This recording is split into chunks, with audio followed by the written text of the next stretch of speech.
আমাৰ গোটেই উত্তৰ পূৰ্বাঞ্চলৰ যে ৰাজ্যবিলাক আছে আজি আমাক সকলোৱে গালি দি আছে যে বড়োলেণ্ড অঞ্চলত শ্ৰীৰামপুৰৰ গেটত তেনেকৈ দাদাগিৰি টেক্স হোৱাৰ কাৰণে তাতে মূল্যবৃদ্ধিটো বহুত বাঢ়িছে।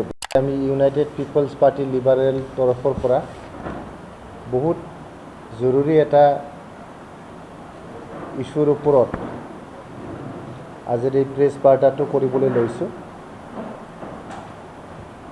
আমাৰ বড়োলেণ্ড অঞ্চলৰ কোকৰাঝাৰ জিলাৰে শ্ৰীৰামপুৰ ইণ্টাৰষ্টেট চেক গেটত যি সিন্ডিকেট ৰাজ চলি আছে, চলি থকা চৰকাৰৰ ডাইৰেক্ট তত্বাৱধানত যি সিন্ডিকেট ৰাজ চলি আছে, প্ৰত্যেকটো গাড়ী যে শ্ৰীৰামপুৰ গেট পাৰ কৰি পেলাই আমাৰ উত্তৰ পূৰ্বাঞ্চলৰ বিভিন্ন ৰাজ্যত লগতে আমাৰ বড়োলেণ্ড অঞ্চলত অসমত মালবাহী যে যান বাহন আছে এইবিলাকৰ পৰা দাদাগিৰি টেক্স কালেক্ট কৰি পেলাই আজি মূল্য বৃদ্ধি যেনেকৈ বাঢ়ি আছে এইটো চেক কৰিবলৈ আমি এখন চিঠি আজি গোসাইগাঁও SDO চিভিলক লিখিছোঁ, লগতে কপি দিছোঁ DC আৰু SP ক। মই জেনেৰেল ছেক্ৰেটাৰী হিচাপে SDO চিভিল আৰু DC SP ক লিখিছোঁ আৰু আমাৰ সভাপতি তথা আমাৰ ৰাজ্যসভাৰ সাংসদ প্ৰমোদ বড়ো ডাঙৰীয়াই আমাৰ কোকৰাঝাৰ জিলাৰ মাননীয় SP ডাঙৰীয়াক চিঠি এখন লিখিছে এইটো বন্ধ কৰিবলৈ। অনতিপলমে যি শ্ৰীৰামপুৰ ইণ্টাৰষ্টেট চেক গেটত দাদাগিৰি এটা সিন্ডিকেট ৰাজ চলি আছে, ইলিগেল এটা টেক্স কালেকশ্যন চলি আছে। তাতে কণীৰ পৰা, মাছৰ পৰা, গাহৰিৰ পৰা, চিমেণ্ট যিমান আইটেম শ্ৰীৰামপুৰ চেক গেটটো পাৰ হৈ যায় প্ৰত্যেকটো গাড়ীৰ পৰা যে মানে দাদাগিৰি বা গুণ্ডা কৰ কালেকশ্যন কৰা হৈছে এইটো অতি সোনকালে বন্ধ হ'ব লাগে। শ্ৰীৰামপুৰ ইণ্টাৰষ্টেট চেক গেটটো যিহেতু আমাৰ বড়োলেণ্ড অঞ্চলত পৰে, আমাৰ লাজৰ কথা। আজি আমাক মণিপুৰৰ পৰা ফোন কৰি আছে, নাগালেণ্ডৰ পৰা ফোন কৰি আছে, আমাক বিভিন্ন মানে আমাৰ নৰ্থ ইষ্টাৰ্ণ ষ্টেটবিলাকৰ পৰা আমাক ফোন কৰি পেলাই কৈ আছে যে আপোনালোকৰ UPPL চৰকাৰৰ দিনত এনেকুৱা কোনো মানে তেনেকুৱা দাদাগিৰি টেক্স নাছিল, গুণ্ডাকৰ নাছিল। আমাৰ অঞ্চলত আজি মানে স্বয়ং SDO চিভিল ডাঙৰীয়া নিজে মণিপুৰৰ হয়, IAS অফিচাৰ হয়, তেখেতে নিজেও এগ্ৰী কৰিছে, তেখেত মণিপুৰৰ হয়। তেখেতে কৈ আছে যে অসমত যি চিমেণ্টৰ দাম 450 টকা বেগ হয়, মণিপুৰত যায় এইটো মানে 700-800 টকা পাৰ বেগ চিমেণ্টৰ দাম হৈ আছে বুলি কৈ আছে। মাছৰ দাম মানে এনেকুৱা বেছি বুলি তেখেত কৈ আছে, কণীৰ দাম বহুত বেছি বুলি কৈ আছে। আমাৰ ইয়াতে বড়োলেণ্ডত কোকৰাঝাৰত চাওক, আমাৰ গোসাইগাঁৱতে চাওক, ৱেষ্ট বেংগলত যি কণী এক পাতা কণীৰ দাম 160 টকা 70 টকা হয়, এইটো আমি কোকৰাঝাৰত 240 টকাত কিনি আছোঁ।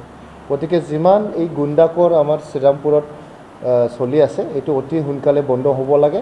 আমি অসমৰ মাননীয় মুখ্যমন্ত্ৰী ডক্টৰ হিমন্ত বিশ্ব শৰ্মা ডাঙৰীয়াক অনুৰোধ কৰিছোঁ, আমি অতি সোনকালে আমাৰ 3জন MP, 2জন ৰাজ্যসভাৰ সাংসদ আৰু এজন লোকসভাৰ সাংসদ, অসমৰ মাননীয় গৃহমন্ত্ৰী অমিত শ্বাহ ডাঙৰীয়াকো এইটো ইছ্যু লৈ পেলাই অনতিপলমে লগ কৰি পেলাই ইয়াৰ ওপৰত একশ্যন ল'বলৈ মানে অনুৰোধ জনাব, যাতে আমাৰ ইয়াতে আমাৰ বড়োলেণ্ডত যাতে বদনাম নহয়।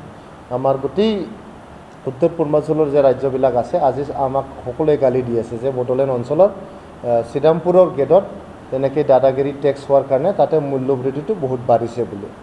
আৰু এইটো যদি লিগেলভাৱে আমাৰ চৰকাৰে যদি এইটো মানে অতি সোনকালে চেক নকৰে তেনেহ'লে আজি আমাৰ শ্ৰীৰামপুৰৰ UPPL MCLA মাননীয় উইলছন হাজদা ডাঙৰীয়াও এটা চিঠি লিখিছে SDO চিভিল গোসাইগাঁও, তেখেতেও মানে ইয়াৰ ওপৰত একশ্যন ল'বলৈ আমাৰ SDO চিভিল ডাঙৰীয়া DC ডাঙৰীয়াক অনুৰোধ জনাইছে।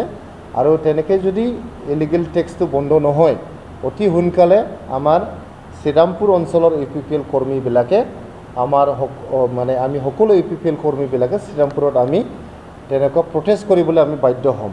তাতে আমি অতি সোনকালে এটা প্ৰটেষ্ট ল'ম।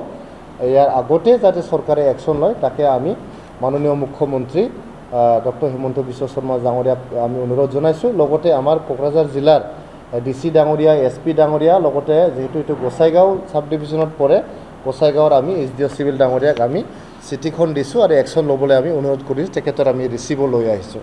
আজিৰ প্ৰেছ বাৰ্তাটো এইটোৰ কাৰণে ইয়াতে মাতা হৈছে আৰু আমি ভাবোঁ যে আজিৰ যে আমি চিঠি লিখিছোঁ SDO, চিভিল DC আৰু SPক, ইয়াৰ দ্বাৰাই আমাৰ শ্ৰীৰামপুৰ ইণ্টাৰষ্টেট চেকগেটত যি চিণ্ডিকেট ৰাজ চলি আছে, দাদাগিৰি গুণ্ডাগিৰি এটা টেক্স কালেকশ্যন চলি আছে, এইটো অনতিপলমে বন্ধ হ'ব বুলি আমি আশা ৰাখিছোঁ।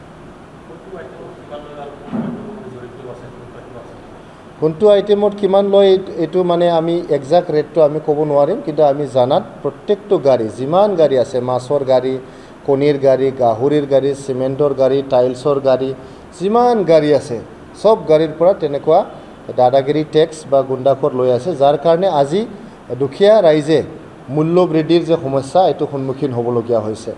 আমি বড়োলেণ্ড অঞ্চলতে চাওক, মই কণীৰ মানে উদাহৰণটো লৈছোঁ, চালানী মাছৰ দাম য'ত মানে আমি ৱেষ্ট বেংগলত গ'লে 200 টকা কিলো আছে, আমাৰ ইয়াতে 400 টকা কিলো আছে, 300 টকা কিলো আছে। গতিকে তেনেকুৱা প্ৰত্যেকটো আইটেমৰ পৰা মানে দাদাগিৰি টেক্স কালেকশ্যন কৰাৰ কাৰণে, আৰু আমি জানাত এইটো চলি থকা চৰকাৰ যে আছে, চৰকাৰৰ মানে একদম ডাইৰেক্ট ইনভলভমেণ্টৰ দ্বাৰাই এই গুণ্ডাখোৰবিলাক টেক্সবিলাক কালেকশ্যন হৈ আছে।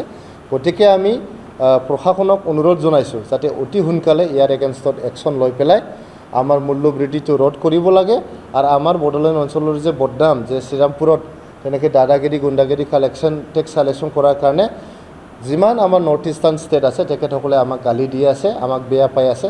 এই বদনামটো যাতে নোহোৱা হয়, এইটোৰ কাৰণে প্ৰশাসনে অতি সোনকালে একশ্যন ল'ব লাগে।